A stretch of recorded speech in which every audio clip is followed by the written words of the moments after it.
Thank you, Geraldine, for that great introduction. You know, I'm really excited about this panel, and I guess as the moderator, I should be really excited about this panel. But let me just share some of the specific reasons that have got me excited and effectively being here as the moderator. You know, it was last year, Rocky Mountain Institute, we actually did a fair amount of research in this space, and we published this book, The Carbon-Free City Handbook. But through that work, what we identified was and the idea of the handbook is it includes best practices that have been captured from cities around the world. So this has to be something that's actually be done. It has to be something that is immediately actionable. It has to be something that's impactful and something that's replicable at scale. And so those were the criteria for what makes it into the handbook. But what we realized is it doesn't actually get you really close to a carbon-free city. There's actually a very, very significant gap. And when you start to think about how do we close that gap, you look to cities.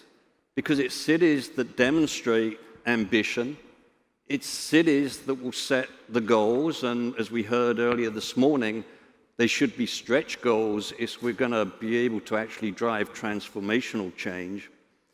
And it's also about the policy frameworks. And when you've got those in place, you have the signals of future demand. And it's the signals of future demand that becomes the catalyst for innovation. So cities can actually be viewed or described as being living laboratories. It can show us the innovations, the smart technology, and the best practices that can be deployed at scale and actually give us an opportunity to get to carbon-free cities. And so, obviously really excited about carbon-free cities, really excited about doing part 2 of this handbook and learning some new things, so really excited to be here. But let me, at this point, the second reason I'm really excited is we've got a really terrific panel for you here today. These are panelists that have joined us from around the world and actually have significant diversity of experience and also, we hope, diversity of perspective. And it's my privilege to introduce the panel and welcome them one at a time on stage. Let me start with Renée Bruel. Renée is the Director of Buildings with the European Climate Foundation. European Climate Foundation is a major philanthropic initiative to help foster the development of a low-carbon society and play an even stronger international leadership role to mitigate climate change. Thank you, Renée. Next, I'd like to introduce Dr. Antje Danielson, Director of Education, Massachusetts Institute of Technology Energy Initiative, and also the co-founder of Zipcar. Very briefly, the MIT Energy Initiative works on the triple challenge to provide ample energy to a growing population while decarbonizing all within a critical time frame. Thank you. Next, I'd like to welcome on stage Martin Roemheld, Head of E-Mobility Services at Volkswagen.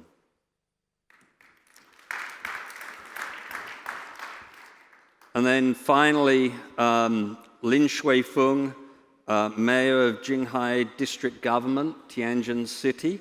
Tianjin City is located 150 kilometers to the east of Beijing, somewhere I've been a number of times. With a population of over 15 million people, it's one of 4 municipalities directly under the China central government. Mr. Lin's been working as a local official for decades with particular experiences on eco and smart city development, and is joined on stage by Haoji Ling, Director of Development and Reform Commission of Jinghai District, Tianjin City. So please welcome everyone on stage.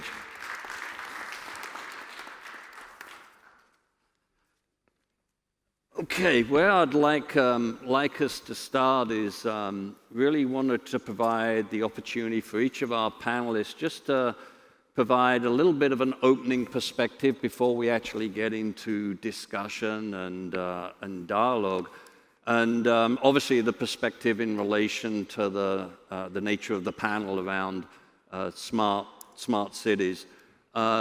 And maybe Renée, if you could start us off with some of your thoughts on how you would frame the challenge and the opportunities that ensue from that.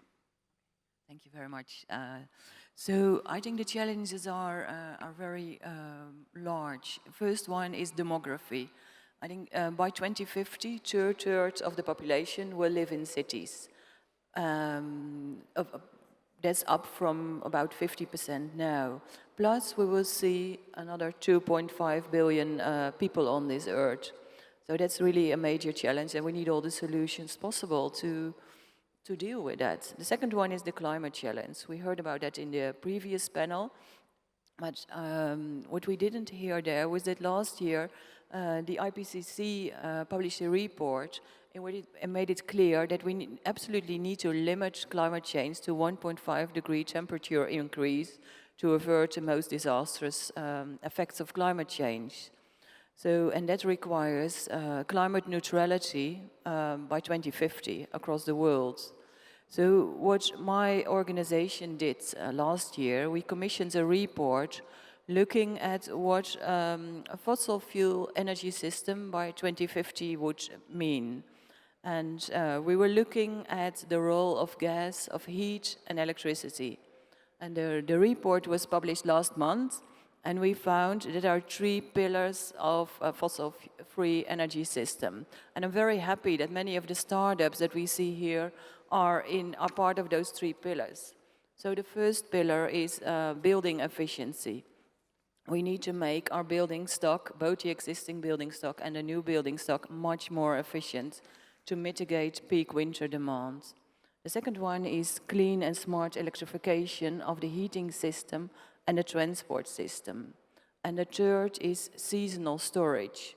We just need, for those days that the demand peaks renewable energy supply, we need to have a lot of energy storage possible. So I think all those things need to be deployed in cities. And yeah, happy to see that so many startups are working on this. Thank you. Great, thank you. Maybe we'll jump over this side and then come back to you, Antje, but maybe Martin, you can provide some perspectives and maybe frame that a little bit as well with obviously the economic opportunities the Volkswagen would see around the increasing demand within cities. Yeah, thank you for the opportunity to be here and discuss with you guys. For Volkswagen, it's of course a dramatic change that we are going through now, changing especially mobility in our case towards a carbon-free future and towards integrating the vehicles into the energy system, which of course has a big impact on smart cities and all the topics that we are discussing here. Volkswagen has decided to completely adopt the climate goals of the Paris Agreement, and therefore we committed to targeting emission-free fleet by 2050, which means that we are now starting to basically rework the whole palette, all products towards this goal. We are also reworking our factories and plants to use more renewable energies and, for example, transforming the complete power plant in Wolfsburg from coal-fired to natural gas-fired. So every aspect of the company is going through this transition and through the change. And of course, for the panel here, the main topic is how we can integrate the energy demand that the electric vehicle fleet in the future will pose to the cities. How can we integrate that into the grid? How can we integrate that into demand response systems? And the flexibility that's in that system was mentioned before. So for us, it's really a very interesting task to become another part of the energy system than in the past, when basically the customer went to the filling station once a week and got a couple of liters of diesel, and now he's plugging into the plug every day and basically providing flexibility for the grid. Yeah, maybe just a very brief follow-up question, but one of the things that we look at in the e-mobility space is what happens when everyone plugs their vehicles in at the same time, and how do you think about, or how are you thinking about that at Volkswagen? I'm sure that's a problem that has been keeping people awake. Yeah, it's one of these myths basically around electric mobility that keeps coming up. I mean, in Wolfsburg we are going to have this in a very, let's say, concentrated way, because Wolfsburg is going to have a very big population of EVs in a very near future, as the company is electrifying their own fleet now dramatically. And I see basically three aspects there. One is that this picture that everybody's coming home 5 p.m. plugging in their cars is not really going to happen. The first trial runs in Germany showed that really people, especially when the range of EVs are getting longer, you just get too lazy to plug it in every day, right? Yeah. If you have 500 kilometers of range and you're driving 20 to 40 kilometers a day, you can't be bothered to actually plug it in. So that's one part of the answer. The other part is that due to the rising charging capabilities of the vehicles, the actual charging process will be shorter. So when customer A has plugged in, he is basically finished when customer B comes home. Yeah. So, and the other thing is that public and private charging are going to become a fabric, so to say, of charging instances, where actually the target needs to be that charging is possible anywhere, and that by doing so, those opportunities lead to a large differentiation of charging processes.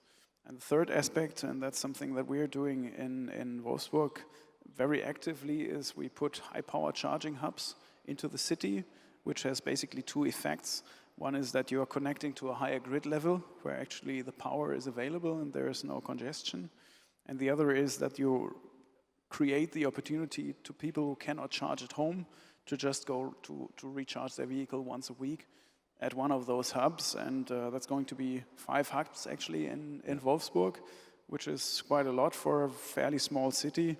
But as you said before, and the lady from Sweden as well, Wolfsburg is really a living lab when it comes to that.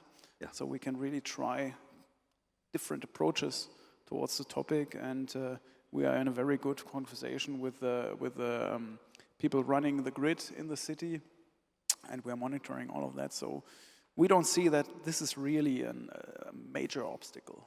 There is challenges ahead, but they are all solvable. Yeah. Yeah, I think when we think of smart cities, as perhaps one of the imperatives is that we need the energy efficiency to be deployed at scale to have capacity for the electric vehicles that are going to be coming onto the grid. Antje, if I may, just hand over to you for some of your thoughts, and I know you were also involved in the mobility sector pretty heavily with your time at Zipcar. Sure. I guess my perspective is slightly different because I work at a university at the MIT Energy Initiative, where we take a 3-prong approach. We invest heavily into research. We have, over the last 10 years, have spent about $100 million on research in the energy sector. We also have a very strong communications group, and we produce white papers and reports from the research, which we then present to policymakers. In these reports, we're not forecasting the futures. We are exploring the challenges and illustrate what policymakers could do to help in the energy transition. And then the third pillar is education, and this is really my main area of responsibility.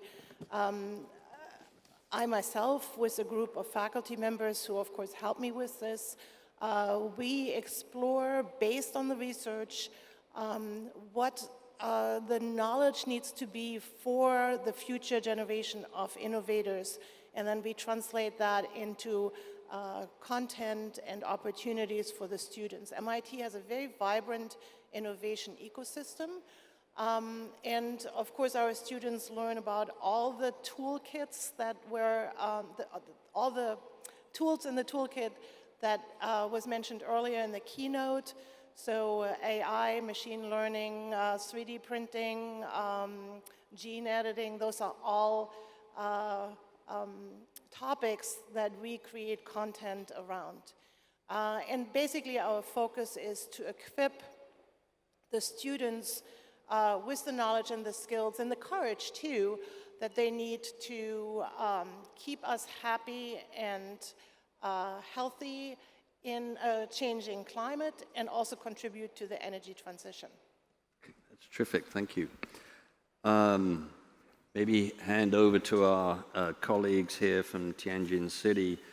And as I mentioned, it's actually a city I've been to a couple of times in the past, a very efficient high-speed rail service from Beijing to Tianjin, and a city that had significant ambition in relation to eco-development. So it's my pleasure to ask Lin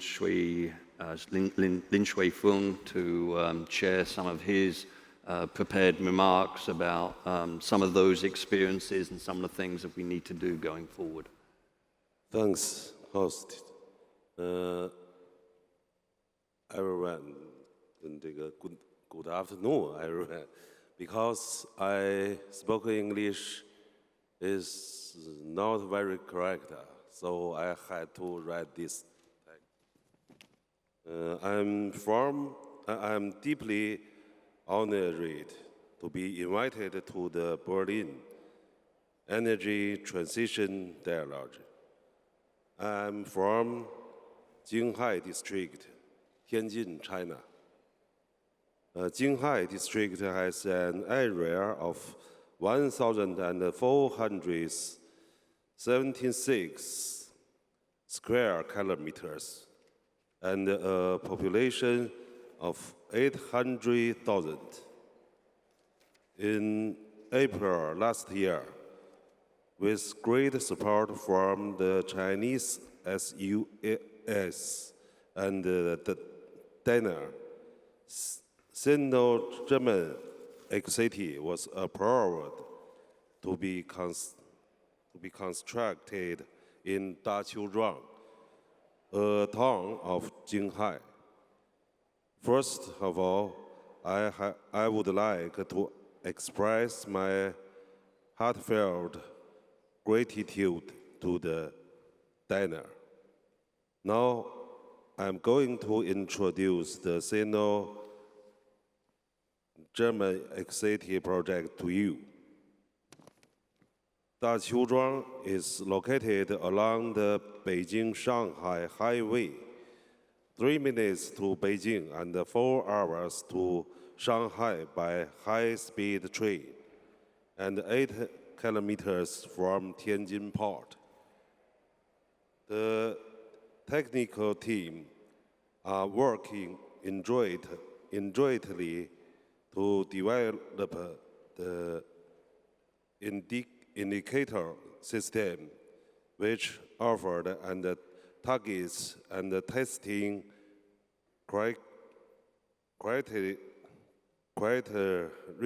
criteria for the sustainable development of the eco-city.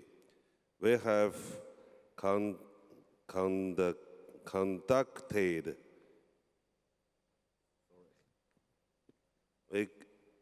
conducted extensive studies to make sure our energy system is green and low carbon. In this area, all buildings will use clean energies for heating and cooling, and all buses will use new energy vehicles. The proportion of renewable energy application will exceed 10%. Construction in this area should meet green building standards. We will travel to make production clean and see the energy consumption per unit of GDP drop by 27%. We will also actively promote the construction of smart energy, smart transportation, and other aspects to provide a strong support for the city. We hope to receive your support for the project, and we are looking forward to you visit to Daqiuzhuang, Jinghai. Thanks. Thank you.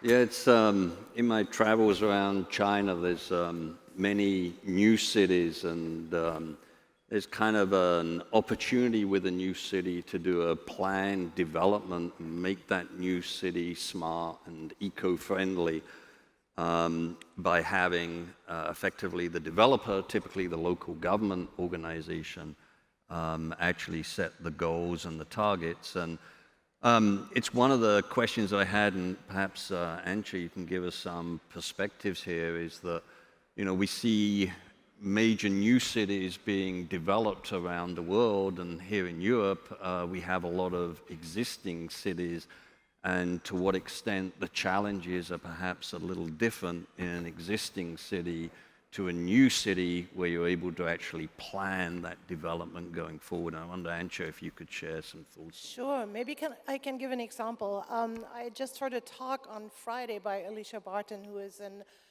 New York, and she was reporting on the efforts of New York to go 100% clean energy by 2040.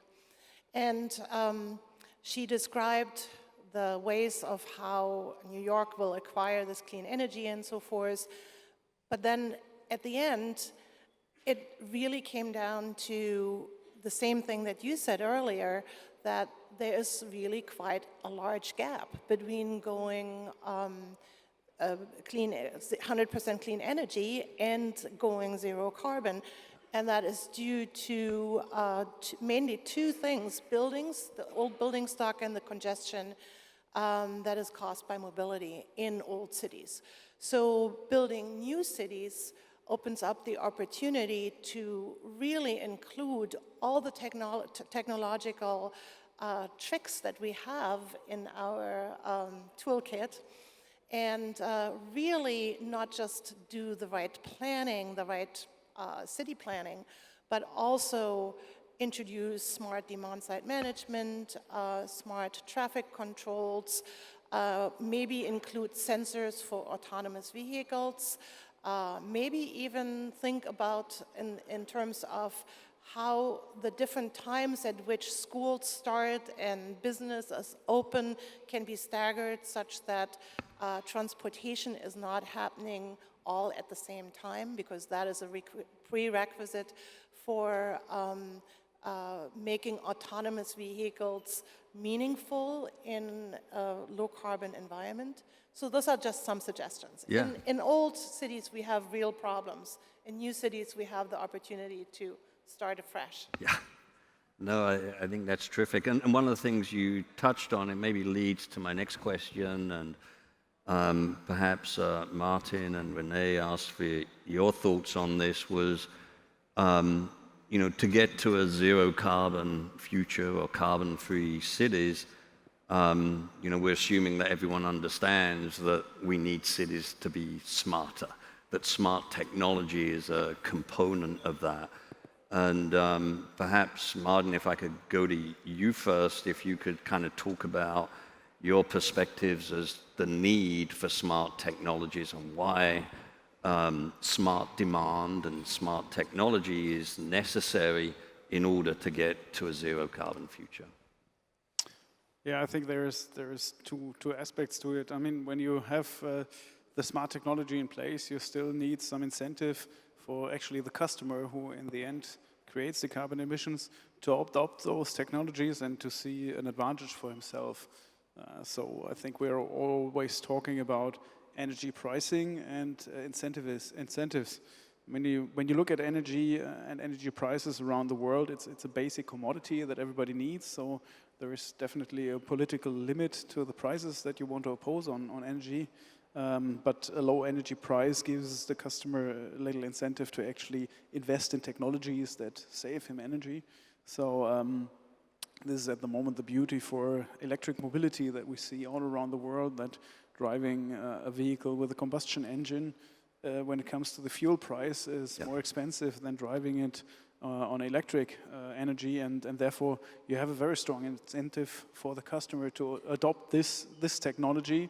And then the next step is, of course, to use smart technology to include it into your building management system or your smart home system, to actually use your own solar energy for the vehicle when it's plugged in at home or at work. We have solar panels at work as well, so that's where the car is when the sun is shining most of the time. So I think it's creating the business framework so that actually you have a mass adoption of that technology and that people like using it and have an advantage of using it. Otherwise, it will always stay in the laboratory phase and will never make it to the mass market. Yeah. Yeah, I mean, the whole concept of dynamic pricing and price signals that can be effectively used to be able to drive when demand occurs. Exactly. I mean, that's one of the topics we have in Germany, for example. The electricity prices for the normal customer are the same all day long. Yeah. So you don't have any kind of incentive to optimize against whatever, right? And we had projects in the past in California where you have dynamic pricing, or you have different price levels during the day where actually the energy system translates its problems into pricing. Yeah. And then the customer can respond to that. And that's a system where we saw a great acceptance by the customers to actually take part in the solution, because they are incentivized and they see their effect directly. I mean, you're not doing some indirect, I saved so and so many kilograms of carbon dioxide, which is nice for some enthusiasts, but the average part of the population mainly looks at their purse, right, or the wallet, and what ends up there, and therefore it's all around incentives in the end. Yeah. Yeah, it's interesting. You kind of have this vision or this perspective that when you've got fixed energy prices and it's not providing that signal, what becomes smart is the supply. The demand actually stays down. Yeah. Right, exactly. And when we look at fluctuating renewables, you need to match demand and production, and there needs to be some translation between the two ends. Yeah. Renée, you have some thoughts on that same topic? I think the role of governments is very important in this, to make sure that startups can scale and that the smart city development isn't being hampered by government regulation that doesn't fit the necessary transition. So I have two examples of policies that are really not fit for purpose when it comes to smart cities. The one is on energy tariffs. So most tariffs in Europe are not dynamic, they're flat and not time or location specific. And you need that to incentivize the uptake of demand response, electric vehicles charging, and other smart things. And then the second one is the regulated energy companies, mainly the distribution and transmission companies. They are now, the regulation is now based on a cost of service regulation, while you need a performance-based regulation that would reward those regulated companies for performing on goals set for the energy transition. I think that would really be a key change. Yeah. Yeah, I think it's clear to be able to state that the transition to a zero carbon future doesn't happen without smart demand. I think that, with our traditional energy systems, that having the smarts on the supply side of the meter, that's kind of worked. But when you're getting towards needing to optimize based upon a renewable power source, you need that demand to be smart as well, which is where the smart technologies come in. Maybe jump, if we can, to the role of governments and the role that governments need to play to support the development of smart cities. And perhaps this is can be a combination of things: governments leading by example, policy, and also potentially incentives. And maybe start with our colleagues from China, and Jialing, if you have some perspective about the role of governments and what governments need to do in order to help catalyze the development of smart cities and create that demand? Okay. It's very glad for me to answer the chairman's questions. And as you know, China is a market economy. As its institutions and mechanisms keeps improving, market is playing an increasingly significant role in resource allocation. So, in building a smart city, we must follow the guideline that resources should be allocated by the market, while the government is expected to create a more favorable environment. So we can say that the government's function, the government's role in the building smart city, at least including the four things. The first one, assisting resource survey. And the second, developing a sound management plan. And the third, setting up a complete indicator system. And the fourth, offering quality services to the enterprises. As for the policies, we provide all the same policies to all kinds of enterprises. But if you need, we can discuss and offer you the special policy. I think that's all. That's enough. Yeah. Okay. That's great. Thank you. Martin. Yeah, I agree to that the policies are an important part for adopting smart technologies. I mean, when we look at mobility, our sector, it's always the setting up of charging stations, and this is a big issue. In Germany, it takes a lot of time until you have a public charging pole agreed to and built up. We see that, for example, in Holland and Amsterdam, they have really good and quick responses. If a citizen has bought an EV, he can apply for a charging pole, and it's being set up quickly. So there are best practices around the world, and in Germany, we are not quite on target when it comes to adopting that, and we still are very much in a system where you have rules and regulation to have the system work according to the rules, and you're not so much working on incentivizing people and trying to change the systems by making people behave the way that you would like them to behave, or that gets you on your emission targets. And I think this is really a fundamental change in the overall system of ruling the whole thing. I mean, as you said before, what we see in the United States, variable energy prices, they do the same thing, right? If you have a congestion, you raise the price, and then a lot of people would get out of the market, and you solve your problem instead of having the regulation that you need the grid to be there for the peak power demand in the year and basically run empty 95% of the year. So regulations is the other side of the incentives, right? The rules have to be in place so that incentives work and that the people take part in the new system and in the transition of the system. Yeah, no, that's terrific. Renée, anything that you would like to add on that topic, the role of governments? Well, I think I already said something on tariffs and regulation, but I think it's also very important for governments to be consistent. And I think at some point there needs to be some regulatory check whether the policies and regulations that are planned are working in service of the energy transition and not against. So that goes for financial regulation, that goes for energy regulation, that's for building codes, industry.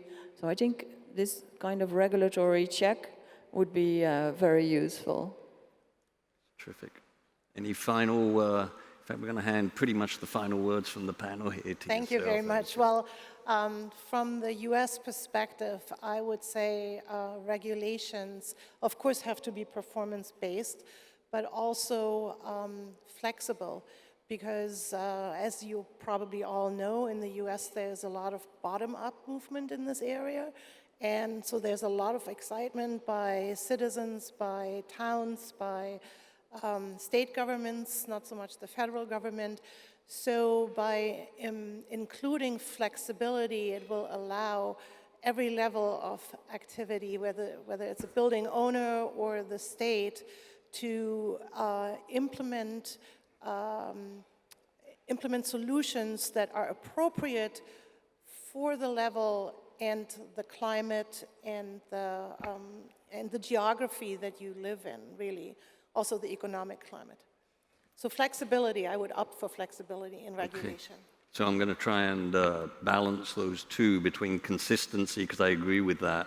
That there needs to be a kind of high-level consistency at the policy level, I think helps, but then there needs to be empowerment, perhaps, more at the local level within that higher-level policy framework that provides local flexibility, because that's where things are going to get deployed, and things are going to get deployed in cities, which is one of the major factors that we have for driving change.